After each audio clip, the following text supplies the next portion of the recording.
a lot of men assume like, oh yeah, like my wife, if anything happens to me, like in sickness and in health, she'll take care of me. That's different when you're both aged. Like she can't physically get you in and out of bed, in and out of the shower. Like what does that put her at risk of? And you're like, yeah, I don't want that to happen. But no one has that conversation today.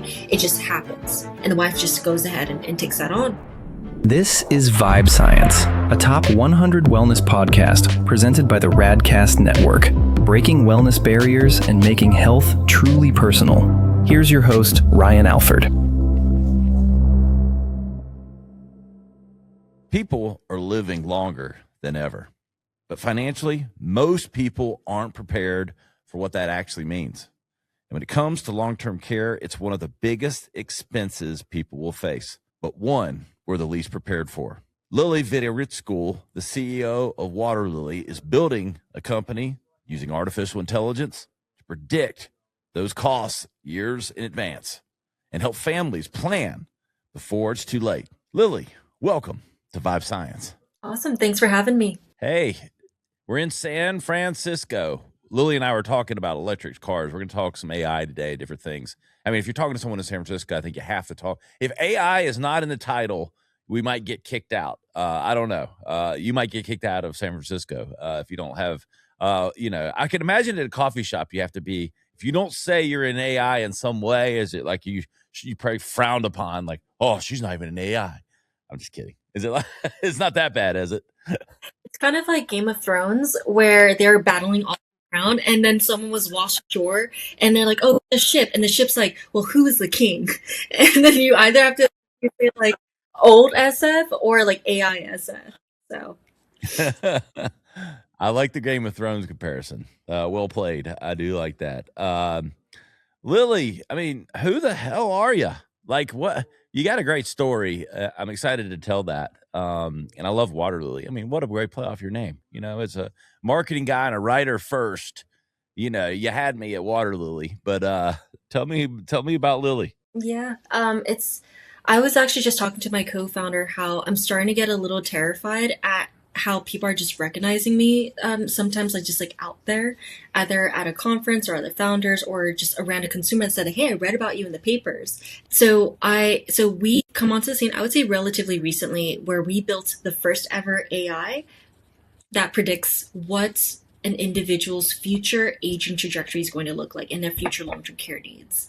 I built out the company that focused on this topic because we personally navigated a long-term care event. It was super devastating for us. A lot of folks don't realize how this, long-term care or aging is not something that's taken care of by Medicare or traditional health insurance, and you have to pay for it out of pocket. Most people don't have funds, and you have to have family members step in, and it's all incredibly stressful, breaks up relationships. So I found this to be one of humanity's biggest problems that we could try to solve for. So here I am today, just going at it very intentionally and very intensely. Well, it's a good time, right? Because boomers are, like one of the biggest generations, and they're right here in this time period. So this is a relevant topic for a lot of people. I want to lean into a little bit of that emotional, impact. It's fascinating, and hearing you say it, I have guests on, I read the notes and I think about it. But then when I actually talk to them, things start to crystallize a bit.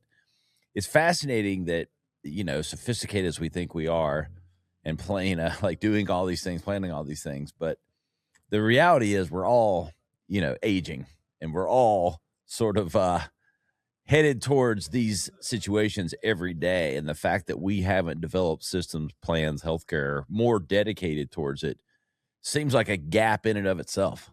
I think it's now more important than ever has been to be a planner. I think that there's like older generations where, if you worked really hard and you found some opportunities and you kind of save up for retirement, you're good to go. But things have become so much more complex than we ever expected. I think technology has made our life more complex and more expensive, and stuff where, you might think I could live on like rice and beans. We don't have that situation where I think that there is more wealth disparity than we ever have. And society, at least in the US, that tells us like, hey, you have to buy more. You have to get the nicer thing because that other person has that nicer thing. And so life is just way more expensive than it ever has been, relatively speaking, to other generations. So how are you supposed to take care of yourself when things are a lot more expensive. You have to plan smarter, and we have to get on top of all these technologies to help us plan smarter. And, like in some ways it's fascinating to say this. I get the data. I looked this up actually a few months ago to prove it because I was like, it's hard to believe because we eat in a lot of ways we're unhealthy, with eating and processed food and all that stuff. But we are living longer than we ever have. So you've got to plan for, like you want to live longer. I mean, we all do, I think, and at certain times, I mean, I'm sure we all go, man, life's hard, but you want to have longevity. But with longevity comes cost and time, because time is money. And that's even more to plan for because, hey, it's just more dollars that are spent every year. You're supposed to be at a time period where you're probably a little slower getting around, a little slower processing. We all age. So you've got to plan for a longer period of time and thus a larger amount of dollars to support yourself over that. I'm sure that's a lot of what your platform does, but again, these seem like sort of obvious no duh things, but we haven't been doing a whole lot about it.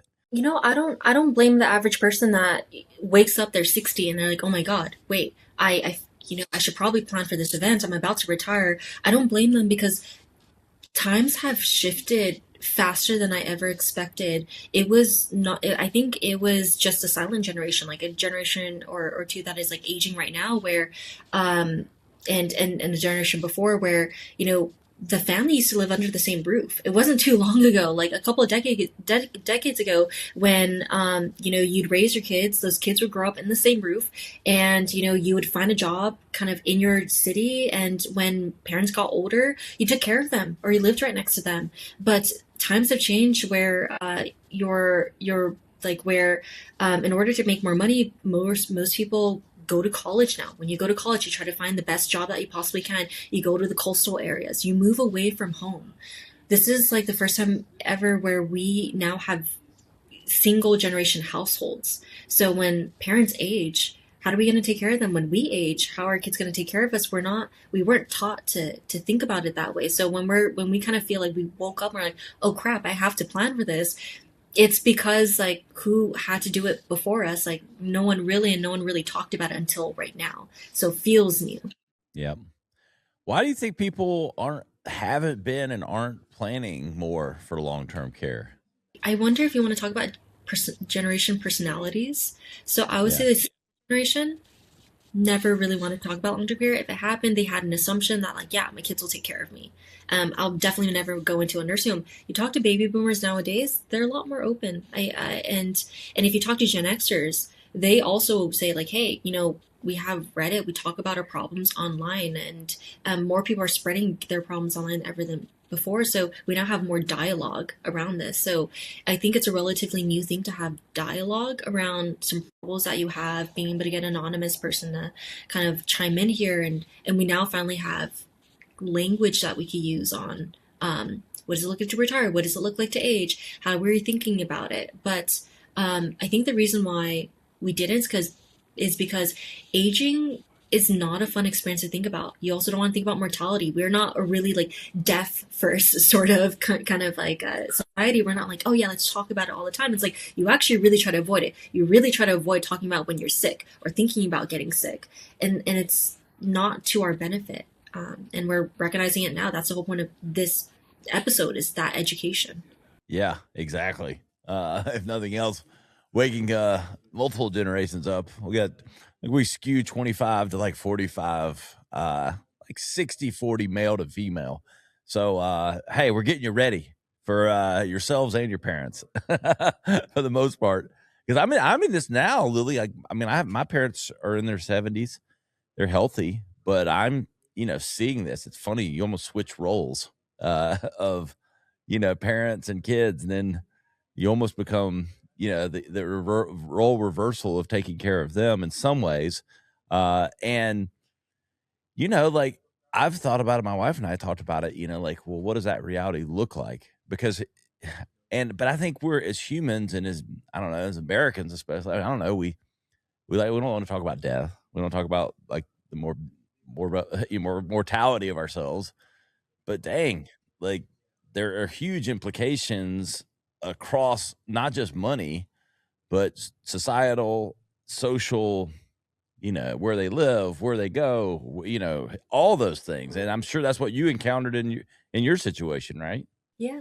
Yeah. What we see is not that many people talk about this topic. And when they do, what you see online roughly is the same old stuff of you're probably looking into this for your parents right now. You're like, okay, they're growing older. What does that mean? If you looked up, my parents are growing older. What does that mean? You get a whole slew of stories that are not relevant to you. Or if you try to look at the statistics and when is it going to happen, it's national averages. So stuff that's, easy for you to scare yourself with, but not easy for yourself to prepare for the topic. And that's what we notice as the really massive gap is how can we make this topic more relevant to the first person sitting in front of them and make it helpful.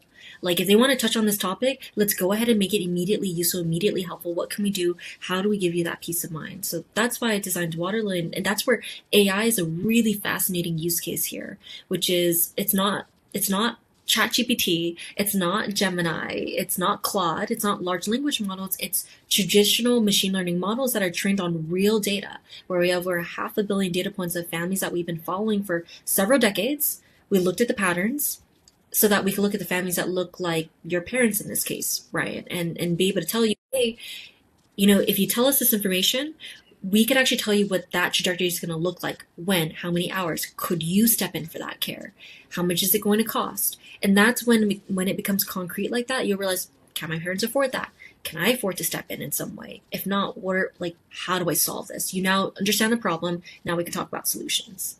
Fascinating. Because you went to where I was going next, was like, talk to me about the platform. And like, are we talking LLM, or are we talking something bigger, which it sounds like we are? This is processing the volume of data that's out there that you've collected. Who is this platform helping? Are we helping the institutions? Are we helping individuals? And walk through a little bit more of kind of the nuts and the bolts of Waterlily.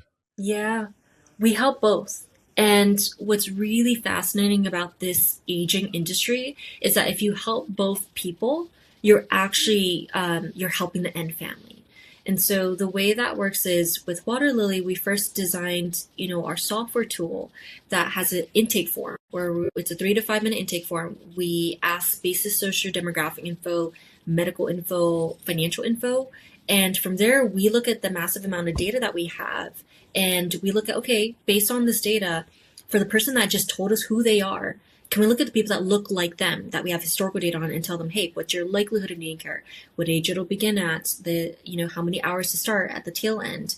And we gave that to wealth advisors. We gave that to financial advisors. We gave that to estate planners. We gave that to retirement communities. So whenever they bring up the topic as a part of helping families understand what this future risk is going to be, and those professionals want to help prepare these families for that risk, they have all the information that they need to be able to do that.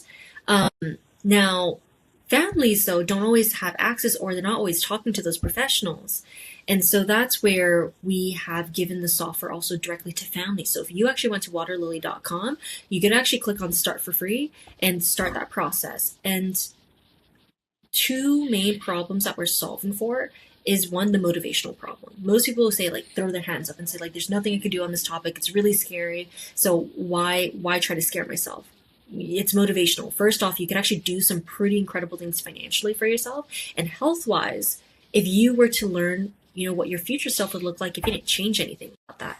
And two is that if you know what that future cost is going to look like, and we helped you try to solve for that cost as efficiently as possible, either in your 40s or for your parents in their 50s or 60s, instead of just reactively paying out of pocket and in a not strategic manner, that's a difference of hundreds of thousands of dollars to those of us that are really young, millions of dollars because of the inflation of cost. And so if we can make it more sustainable for the end family that pays out of pocket and help the professionals more strategically have that conversation, we've helped the space become more affordable. Interesting. I could see how this could be leveraged, and I wouldn't be surprised. I might be going there. I'm just like, my mind starts working, Lily. I think of now, like, college savings plans, right? Tax free, the tax benefits. We should have parents' savings plans and they should be tax free, or we should have tax benefits for what's necessary. Because look, the wouldn't the government rather give us a tax break to save tax free to take care of our parents instead of the government have to take care of them? Yeah, so let's solve it on the front end and not the back. So first off, you're asking like, why doesn't the government step in? Like, if this is such a massive problem at scale, why isn't the government stepping in effectively? And it's because in its current shape and form, if they just took on the families that ran at like that, had a long-term care event and they'll just pay for it, the government would go bankrupt really fast. Lily, does your platform do any kind of tracking or we talked about, and I think you unlocked like with what you guys are doing, the reality that, census data or standardized data is not personal enough.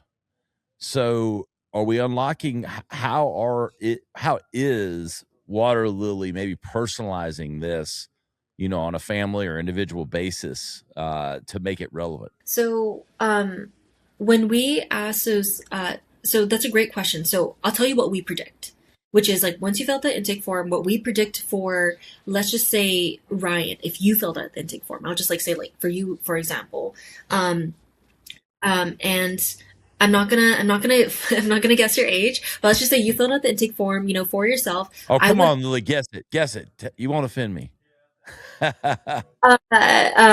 I'll say on like because your parents are in their 70s, I'm guessing they had you in their 20s or 30s, right? You keep going. I'm not. You're a good magician. You're trying to lead me. I'm not letting you lead me. So I'm guessing you're in your 40s to 50s. Yeah, I am. I am my 40s. So that's actually when a lot of folks start to become aware of this topic. So when you mentioned like, oh, I'm aware of this topic, it's because of your aging parents. And so for you, we would predict, let's just say, for example, I'm not saying these are your real numbers because I don't know much about you. We would I'm be able kind to of say, like Pollyanna, Lily. So I'd have everything checked positively. Lily, talk to me a little bit. Maybe we'll close out more on specifics within what Waterlily, but I'm kind of fascinated, like the business side of starting, growing, and running this company. I think our audience is also, there's a lot of entrepreneurs, a lot of, marketing executives, business people that we're being informed by like, oh shit, we need to plan for this and we need to get on Waterlily or whoever, wherever it's available. We'll get to all those deets. But what's it like starting, running a company like this? it's been incredible, both incredibly rewarding and incredibly painful. It's definitely not the path I would put most folks down. We've been, I'll share like where I've worked kind of. It's like imagine it's hard. Like imagine how hard it is to build a company. You're just imagining it, but you haven't built it, or you're in the middle of building the company, and then imagine it was 10x harder. Just imagining that, and then it's actually harder than that. So that's probably the right way to think about it. Sounds like hell.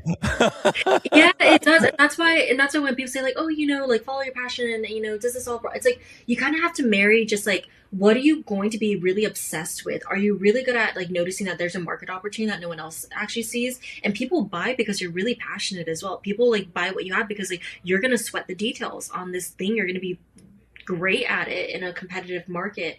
We've been incredibly fortunate where I mean, it's still hard to fundraise even if I went to college at 11. My co-founder went to college at, oh, sorry, I went to college at 14. He went at 11. I started in aerospace working with NASA, from 12 to 16. It didn't matter if I looked like a prodigy. It's really still hard to fundraise, to build out that company. And it's really hard for me to build out a company. So just from an intellect, not just intellect, but we've been incredibly fortunate. It's all about relationships.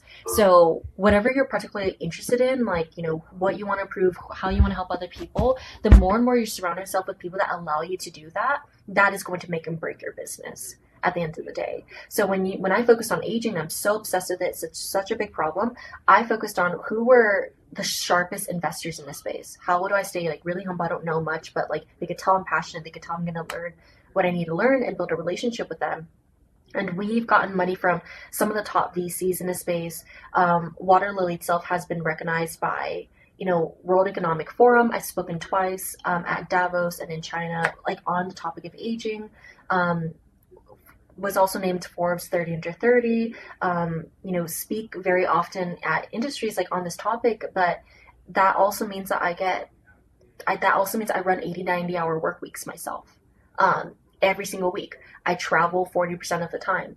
And I always feel like I'm really behind. So there is sort of like the accolades that you get, but also kind of what people expect from you afterwards. It's, you can't really slow down. It feels like, you know, kind of success begets success. And somehow you have to just get smarter about like, maybe don't run 89-hour work weeks, maybe run 70 to 80, maybe find like the right folks around you to help you kind of manage, your, how you feel about your problems. But that was a bit of a spiel. But I don't know if bits and pieces were helpful there. People like that vulnerability and that like the realness of like what it takes. I mean, and that's the truth. Lily, I mean, once you've run 30 for 30, are you going to go for 40 for 40 or what? Are you a complete failure if you don't get that too? I think it's after this. It is exponentially harder to get 40 under 40. So I'm just showing that because majority of entrepreneurs, I think they start in their 40s. So not only do you have like the largest volume of like people that started the businesses in that, Yeah. but also the people who started like earlier or whatever else, like kind of similar to financial planning and how Roth IRA kind of compounds into millions if you start earlier. I think that also, if you for competitiveness of running a business, the smarter your decisions are, like earlier on, that just compounds over the years as well. So if you like, that's where like consistency really matters. So consistency of making good decisions, or if you made the wrong decisions, how quickly do you pivot to the next one? So I think that as long as I maintain that philosophy, that'll make me happy. I don't know if that's going to put me on 40 under 40. What are you seeing, with AI, as we kind of wrap up here, like not only with how Waterlily is going to be using, maybe some of these advancements in AI, but the things that you're seeing as well, being, so close to the sun, as I like to say. I mean, you're out there in Silicon Valley, the sun of, innovation in the US and and all you see a lot. I mean, like the fact that, I mean, the driving car thing, you were sharing your perspective with that, which everybody's hearing about that. That's not like new, but not many people are experiencing it. I mean, what's behind the curtain that we need to know is coming, both for Waterlily and maybe the AI community as a whole? I don't know if you're gonna like my answer here. I'm normally a really optimistic person, and so at least for Waterloo in particular, we we will build the next generation of financially sustainable models for aging. I think we're just so obsessed with the topic, how the event happens, like how do we do this at scale within the population? How do we work with the secondary or tertiary payers like Medicaid or even Medicare or these insurance companies to help understand like how do you not go out of business trying to take on a risk that no one else understands. So you will continue to see our name out there. I think even now we're out there amongst consumers, and my main ask is like if you see my face like out there in the wild, like maybe don't approach me because I'm really shy. You could say hi, but I'm gonna be very awkward. And I picked up on that already. Not in a bad way, but I could tell. As soon as I turned into talking about yourself, the tenor, like, oh God, I have to do it. I don't want to do it. Yeah. yeah, and you know how like you have those friends where you have like the black cat and a golden retriever? I'm totally the black cat of a friend. So like when I make friends, it's because people pick me as friends. Like that's how I've made friends. Like they've been kind enough to like, oh, that person looks interesting. I'll go be friends. I'll always be like around her, and that's how I hang out with people. So that's my issue. Um, when it comes to AI in this society, if there was ever a time to work hard and actually understand how business works and how, you should be learning how to make money, like, I think it's now, because what I anticipate with AI is just with the lack of government regulation, I don't see that happening anytime soon in the US, is that you're going to have more and more wealth disparities, unfortunately. You're going to have like the people that built the AI that everyone uses and the people that like use the AI but don't, have like normal wealth. And the disparity is going to get so wide that it's going to have economic ramifications where I do think that we're going to hit a place where we'll be in a post-scarcity world. You could argue we we could be in a post-scarcity world today, but I think we'll get there. I just think that the middle part is going to be particularly unstable. And that's where I would say, if you can build your wealth, try to have enough so that you could kind of make sure that you have resources for, whatever circumstances, if you need to move to somewhere safer or whatever else. Like, genuinely, like, we're in an interesting time where technology is like dictating our kind of quality of life. Yeah, I think it's well said. It was tempered, but I was picking up reading between the lines.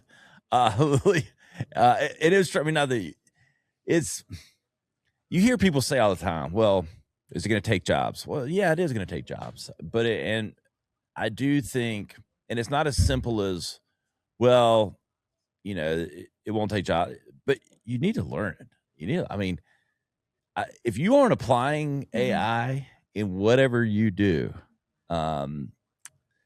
you will get left behind and be on the other end of the spectrum that Lily just described. And what I would call that, and look, this is how I know, because this is why I'm an entrepreneur.